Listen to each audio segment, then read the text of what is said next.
Coach Kim here to show you some great exercises to help you improve and have a better experience with your cane. So make sure you have your left hand, or if you're watching me, obviously your right.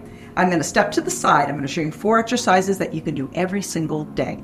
Balance is key, so you're going to step out to the side a total of 10 times. So 10 total stepping out laterally, that means to the side and back.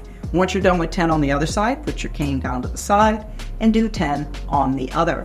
The next drill, number 2, is put your feet nice and wide. Wide base of support makes things easier. Guess what? With your balance, move the feet into medium, a little bit tougher, and then move your feet in nice and close together. Hold each of those for about 5 seconds, and I'd like you to do 5 reps. So again, wide, hold it for a few seconds, medium, back to the middle.